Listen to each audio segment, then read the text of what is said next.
Conexão 21, sempre trazendo para você as melhores informações, principalmente no âmbito da tecnologia. E hoje a gente está trazendo aqui a primeira parte com a pesquisa de RH divulgada pelo TI Rio, que traz o perfil do profissional de tecnologia no estado do Rio de Janeiro. Tenho certeza que você vai curtir demais.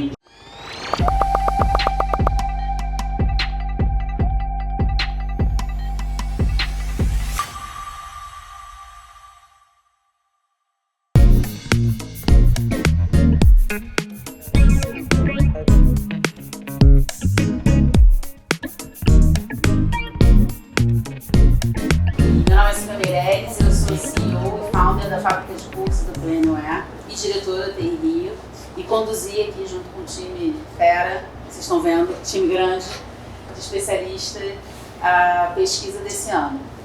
Bom, primeiro eu queria dizer que é muito importante a gente poder tomar decisão baseada em fato, né? Em dado, sem achismo. E esse é um dos grandes objetivos que a gente tem com a pesquisa, em poder identificar, mapear como é que está o setor de TI no estado e a gente poder tomar decisões mais eficientes, né? Perceber para onde as coisas estão caminhando. A gente percebeu que muito do que a gente mapeou está focado em seres humanos, em RH, em gente, que foi ótimo, afinal de contas é assim. Por isso que o mundo está aqui, né? Não é por acaso. E também que as empresas estão nessa mesma pegada de identificar e centrar as pessoas, né, como o maior valor das suas empresas. Mas claro, a gente tem aí também outros números interessantes, como indicadores de tecnologia, mapeamento do setor sob a perspectiva do interior, que são números legais que a gente trouxe aqui para vocês. Então eu queria começar primeiro. Esse aqui é parte do grupo, né? A gente chama de protagonistas, são aqui os líderes, digamos assim. A gente está à frente da pesquisa desde o ano passado. Queria agradecer o Boa por ter me passado essa tarefa não tão simples quanto eu esperava que fosse no ano passado, mas agora a gente já está aqui dentro do contexto. E agradecer pelo convite, também pelo suporte, o Boa e o Paulo Gosma, Nossa Senhora, a galera rala pra caramba pra gente conseguir fazer, prestar esse serviço aqui para vocês. Agradecer o Álvaro, que é o meu sócio, e o diretor técnico da produção da tecnologia, digamos assim. Foi quem, junto lá com os nerds dele, conseguiu desenvolver essa solução com gamificação, com um modelo um pouquinho diferente, uma metodologia que a gente trouxe diferente para vocês esse ano. E esse é o grupo de especialistas. Claro, quero agradecer também muito a todos aqui. A maioria está aqui com a gente hoje, né? Daniela, Eduardo, Helenice, Flávio, Gustavo, Marcos e o Roberto, cada um com experiências diferentes, experiências plurais, em áreas diferentes, vieram aqui hoje, cederam um pouquinho do nosso tempo, estão prestigiando aqui esse nosso encontro, para trazer mais insights e a gente poder abrir também no final para uma roda de perguntas, que, na minha opinião, é a parte mais legal desse encontro que a gente está tendo aqui hoje. Então, pessoal, super obrigada a vocês. Eu sei que é muita relação, muito trabalho, todo mundo ali super conectado e muita discussão para que a gente traga as informações da forma mais relevante, que seja mais limpo possível, né, considerando que é um dado estatístico. A gente já começou a pesquisa bem antes, né, o projeto, mas a gente abriu a pesquisa para participação do dia 15 de setembro a 17 de outubro, um pouquinho mais, né, de 30 dias. A gente teve 253 respostas válidas e aí diferentes localidades, a gente teve uma ótima participação. Quando a gente fala Rio de Janeiro, né, a gente aqui do Rio acha que é tudo Rio de Janeiro carioca falando, a gente está falando do estado, tá? Então a gente teve muito mais participação de outras cidades, então o interior tem uma participação bem mais expressiva do que o ano passado, o que é legal porque a gente tem, a gente com visão de empresa, a gente tem muitas oportunidades no interior de contratação de mão de obra, de outros polos de inovação, a preços mais acessíveis e a gente fica muito aqui no ouro. É legal a gente poder olhar para fora e a gente percebeu isso também, né, com resultados. Diferentes postos também, a gente conseguiu ampliar a metodologia antes de eu entrar no projeto, a gente tinha um foco em empresas que tinham como core business TI, né, aquela empresa que fala, eu sou TI, eu faço TI. E tem muitas empresas, inclusive no Rio de Janeiro, no nosso estado, que tem grandes áreas de TI que não são empresas de TI, por exemplo, Telecom. Ela não configura, o core dela não é ser uma empresa de TI, mas ela tem, às vezes, mais RH de TI do que de qualquer outra área. Então a gente trouxe para que a gente possa ter um mapeamento do cara de TI. A gente está olhando esse RH de tecnologia. E a gente também teve um número maior esse ano, tudo uma tendência, né? A gente está sempre esperando que melhore e vem melhorando ainda bem da participação, mas é legal para a gente ter um mapeamento mais eficiente. E aí, ainda falando da metodologia, a coleta foi online, anônima, como ela deve ser, né? Os resultados estão todos em percentuais, mas são todos percentuais daquele número, né, que eu mostrei para vocês, e a gente tentou fazer comparação com o ano passado. Os mapeamentos estão um pouquinho diferentes, então sempre foi possível a gente tentar fazer essa comparação, para vocês terem esse reflexo um pouco maior, ter 2 anos aí de visão do que evoluiu de lá para cá. E claro que a LGPD é pauta, né, gente? Cada vez mais empresas sofrem com isso, e não sou eu a pessoa especialista para falar desse tema, eu trouxe o Theo, que é o super especialista desse tema, para poder falar um pouquinho como que a gente balizou, porque são dados das empresas que a gente coletou, né? E como a gente teve preocupação nesse sentido. Obrigada, Theo, por estar aqui com a gente hoje. Bom, gente, boa tarde. Prazer estar aqui falando com vocês, tentando fazer com que todo mundo entenda um pouquinho melhor dessa sopa de letrinha que é a LGPD, né? Todos nós já ouvimos falar na Lei Geral de Proteção de Dados. E qual é o objetivo? É a gente coletar, armazenar, tratar e ou descartar dados de forma segura. E quando a gente fala em dados, são todo e qualquer tipo de informações que tornam uma pessoa natural, que somos nós, um ser identificado e ou identificável. O The Hill, quando ele fez essa pesquisa, ele tomou cuidado com essas informações. Por quê? Lógico, a gente não está preocupado, quando eu falo a gente é o The Hill, a gente não está preocupado em nome, em telefone, em e-mail, a gente não está preocupado nisso. Porém, quando a gente preenche um formulário, pessoal, automaticamente a gente é identificado na internet. Por qual operador a gente está conectado, dia, hora, por onde a gente navegou. Essas informações, elas não são importantes para o TRI. O TRI só quer as informações que ela pode tratar e gerar um BI de forma inteligente, único, exclusivamente com números. Mas o importante é, todo e qualquer tipo de informação foi tratada de forma segura. Quem tiver algum tipo de dúvida, eu estou à inteira disposição. Então acreditem na Lei Geral de Proteção de Dados. O TI priva por essa segurança e todo e qualquer tipo de trabalho que ele faz. É isso, Silvia, mais uma vez queria te agradecer. Muito obrigada. Você sempre palestrando para a gente de fato, né, Jânio? Ele traz uma muito bom, né? Porque uma coisa a gente sai falando o que a gente acha, né? Porque a gente tem muita segurança do que a gente sabe, né? Uma loucura, mesmo que a gente nem conhece. E aí quando vem especialista falar, muda de figura. Bom, ainda falando da metodologia, a gente inovou esse ano bastante, que a gente trouxe, então, toda a pesquisa rodando dentro do Play, não é? Como eu falei, os nerds lá do Álvaro que fizeram esse movimento, a gente dividiu em fases, então a gente teve a pesquisa por grupos temáticos, vocês participaram, vocês puderam observar. Isso fez com que a pesquisa mapeasse mais informação, mas fosse mais reduzida, que é quase mágico, mas a gente conseguiu fazer isso rodando ela dentro da plataforma. A gente trouxe o Dash, que é uma área generativa que tinha como função principal ser um suporte ao desempenho. A gente sabe que às vezes tem uma interpretação assim que a gente não tem certeza, assim, está perguntando isso ou aquilo, a gente fica com dúvida. Isso é natural em qualquer pesquisa. E o objetivo do Dash é exatamente poder orientar vocês nesse preenchimento, esclarecer as dúvidas, 24/7 funcionando ali como um suporte. Muito mais para tirar dúvida, poder ser um orientador mesmo, para que a gente pudesse ter a informação mais exata possível. A gente também teve o Lifelong Learning, meu amigo Paulo gosta muito desse tema. A gente subiu uma série de materiais educativos, inclusive das temáticas que a gente mapeou na pesquisa, mas também a gente trouxe materiais educativos sobre a legislação. Então, o que é diversidade? O que a gente precisa se preocupar em relação a isso? O LGPD e muitos outros dados, que fez com que a pesquisa fosse muito mais do que simplesmente responder alguma coisa e gerar dados, que já é bem legal, mas pudesse também servir como uma área educacional que pudesse desenvolver as pessoas que interagiram. A gente gamificou esse processo para ele ficar mais leve, mais divertido. Como eu falei rapidamente, né, eu já vou começar agora então trazendo os dados, né, do que a gente teve de resultado. Esse ano, então, a gente teve uma maior participação, quase 30% de empresas que não são core business TI. Então, a gente teve um aumento bastante desse outro grupo de empresas, que geral são empresas maiores, mas não necessariamente, mas que tem esse formato de business diferente. E a gente quer poder mapear também. Então, isso foi bem legal. Um outro ponto que a gente tem, assim, que eu acho que foi um dos maiores destaques, foi a gente ter ainda o Rio de Janeiro como uma fatia, né, mais de 60%, mais de 65%, mas a gente teve aí, olha só, mais de 20% do pessoal do interior fora dos outros. Aqui a gente tem só os destaques, tá? Se somar não vai dar 100, não vai, porque não está todo mundo aí, para vocês poderem ter visibilidade. Mas claro, no final vocês vão ter um QR Code, vocês vão poder baixar, e a gente trouxe umas versões impressas também do relatório para todo mundo. E aí eu queria contar com você, Bloá, para falar um pouquinho desse número, porque eu fico imaginando o que pode trazer, como eu falei, de oportunidade, de negócio, esse mapeamento, essa informação que a gente percebeu aqui esse ano.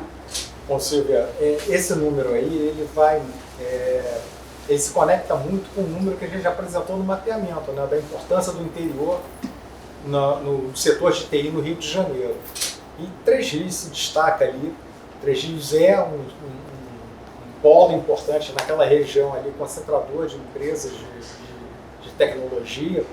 E claro, né, eles têm outros polos aqui no Rio de Janeiro, mas Três Rios, a gente bate palmas aqui pela atuação do nosso presidente regional lá, o João Paulo, que movimentou a turma e realmente fez aparecer, porque o que a gente quer também é poder levar um extrato dessa pesquisa para todas essas regiões. A gente poder analisar, por exemplo, aqui em Três Rios, o que está acontecendo, como é que é o perfil, e tentar comparar esse perfil talvez com outras regiões ou até com a capital. Então a gente poder ter esse tipo de comparação. E esse ano, nessa edição, Três Rios conseguiu promover isso, Teresópolis ali também, de certa forma, mas isso daí, como eu falei, agora isso daí é um primeiro passo para no ano que vem a gente ter uma participação do interior. Também quero agradecer o Eduardo Peluso, que é o nosso coordenador, que faz a turma andar, né, João? Que empurra a turma ali para andar, coordenador de interiorização do TI. E isso daí para a gente é muito importante, porque, como eu falei, o TI ele tem uma dimensão estadual e a gente tem que valorizar tudo que está acontecendo no estado, não só na capital. Claro que a capital chama mais atenção, a capital tem números maiores, a capital tem mais holofote, mas a gente quer levar isso tudo também para o interior e a gente poder discutir e debater como que a gente pode avançar no desenvolvimento tecnológico no interior. E tem muita coisa boa acontecendo em Três Rios, em Friburgo, em Teresópolis, na Serra de uma forma geral, em Três Rios, na região dos lagos, no norte, na Baixada também tem muita coisa bacana acontecendo. Então, assim, foi um passo que a gente deu nessa edição, que a gente precisa dar um passo maior ainda para 2026. E aí eu queria aproveitar esse gancho, a gente vai falar um pouquinho de recrutamento e seleção, vou dar a palavra aqui para quem quiser das meninas, porque elas são as nossas tech recruiters, para falar um pouquinho disso. Vocês têm hoje, quando vocês vão mapear e vão em busca aí do hunter, do cara de TI, vocês começam a mapear fora da capital já, e essa história do remoto, que a gente vai falar um pouquinho, acaba abrindo, né, portas, facilitando. Fala um pouquinho aí sobre isso para mim. O que a gente observa de uma maneira geral? E aí não só nas empresas de tecnologia, mas no Brasil 64% das empresas estão trabalhando de forma híbrida. É um modelo que se consolidou bem pós-pandemia. E temos sim, principalmente no estado do Rio, polos de inovação e polos que têm talentos regionais. E fazer esse desenvolvimento, como o Alberto colocou aqui, né, foi muito bem colocado, é super importante para evitar até que eles queiram sair desses lugares para poder conseguir novas oportunidades e melhores. Então, quando a gente abre uma oportunidade, a gente abre de acordo com o que a empresa está pedindo.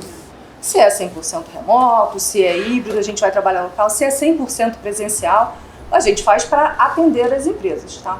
Então, é importante colocar que há a oportunidade e deveria ser mais incentivado mesmo nas regionais, não só nas capitais. Então a gente olha o que o cliente pede e a gente atende conforme a necessidade. Para fechar, a Lenice tem aí um pé forte da mulherada de TI e me fala um pouquinho desse retrato que muito me interessa pessoalmente, mas claro, cada vez a gente percebeu que tem um número maior de mulheres na TI, o que é bom, o número vem crescendo, o que é bom, porque quando para é muito ruim, quando diminui é pior ainda, mas não vem crescendo na velocidade que a gente gostaria, está longe disso. Mas me fala um pouquinho sobre o processo de seleção das mulheres em TI. Você vê uma movimentação, mas pensando nessa questão da interiorização, já que é esse o ponto que a gente está falando agora. Boa tarde a todos, prazer de estar aqui.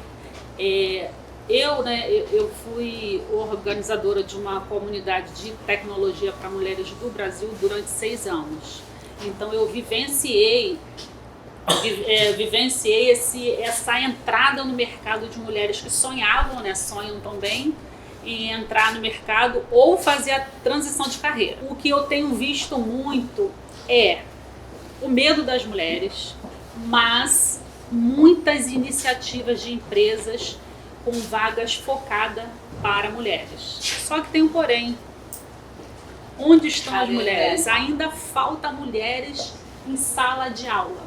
Mas se faltam homens, faltam mulheres Faltam também. mulheres também. E aí, Silvia, o que eu tenho feito bastante? Eu faço com muito gosto. Eu tenho visitado escolas técnicas, escolas que não são técnicas, levando essa mensagem tanto para coordenação, diretoria, alunos e pais sobre a área de tecnologia, sobre o mercado de tecnologia, porque você tem que explanar. Mostrar para eles que a área hoje de tecnologia não é a informática do passado, não é só o GPT, não. Hoje você segue não é só dev também, não é né? dev, tem produto, tem tudo, né? E mostrar para eles esse cenário do mercado, cargos, salários, que é o que tem feito muito, tá dando muito certo. Então, assim, eu tenho feito um trabalho muito forte nisso. Um número interessante, né? Como Dani já adiantou, e eu ia até te chamar para falar sobre esse tema, mas vou redistribuir. A gente percebe empresas maduras, tá? Empresas que estão no mercado já há bastante tempo, como resultado, e empresas que têm número de colaboradores de empresa média e pequena. Então esse é o nosso retrato e é a realidade. E essa galera que movimenta dinheiro aqui nesse planeta, desse país, gente. Então a gente está bem, não é porque a empresa é pequena que ela não tem representatividade, muito pelo contrário. Eu não tenho número e eu não vou chutar, mas a gente movimenta, né, as empresas pequenas. A gente postou nesse grupo de empresas pequenas de TI, a gente movimenta valores absurdamente interessantes. Então, por isso que a gente tem alguns movimentos aí de política pública nesse sentido, incentivar as empresas que se desenvolvam cada vez mais. Mas, para alguém isso foi diferente do esperado? Porque, assim, a gente tem uns números que mudaram um pouquinho do ano passado para cá. Então, a gente, por exemplo, ali naquela faixa de 11 a 50 colaboradores, a gente tem um número maior. Então, as empresas aumentaram o tamanho, será? Ou a gente tem mais empresas dessa faixa que participaram, né? Como é uma pesquisa, a gente pode ter esses números flutuando por esses dois lados. Eu acho que talvez uma contribuição, primeiro, super bacana esse movimento. Eu acho que um setor tão importante para a economia do Estado e da cidade do Rio de Janeiro tem que dar sempre destaque e, enfim, eu acho que é um grande motor de desenvolvimento.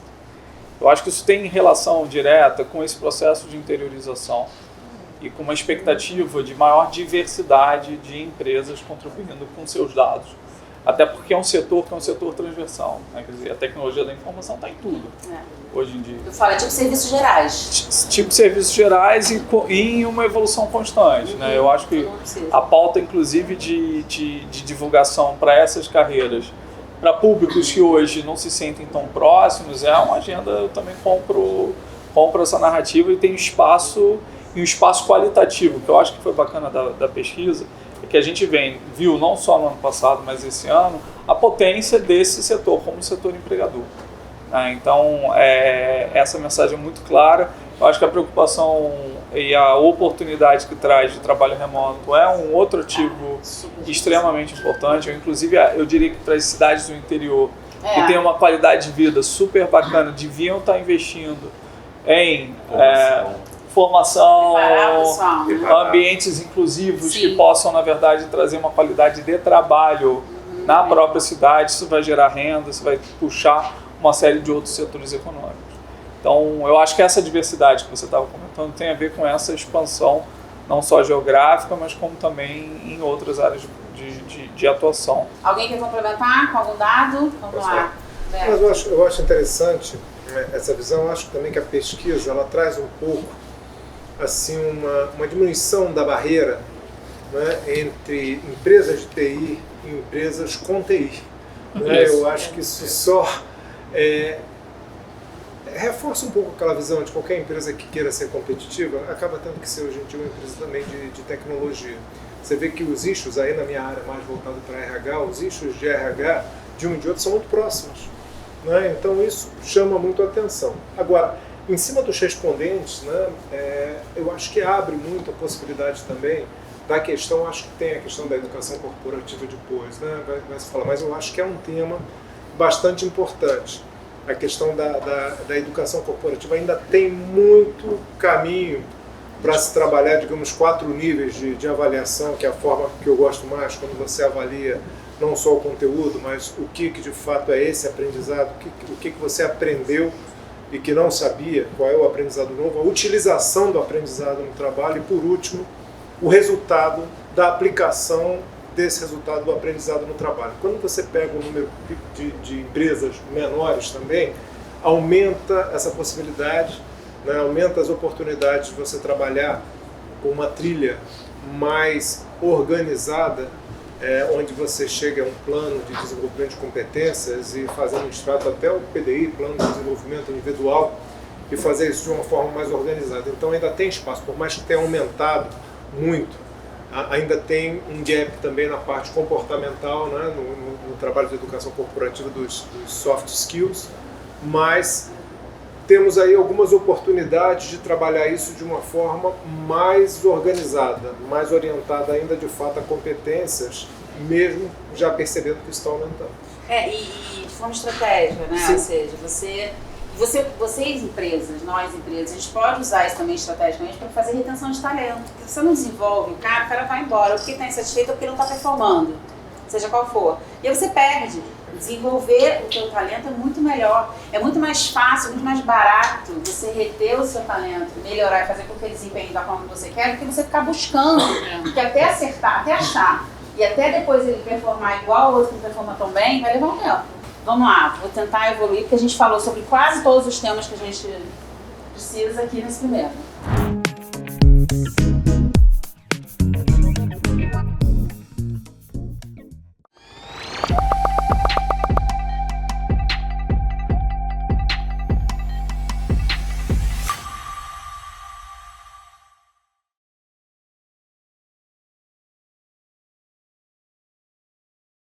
Você já possui um e-commerce e deseja aumentar seu faturamento?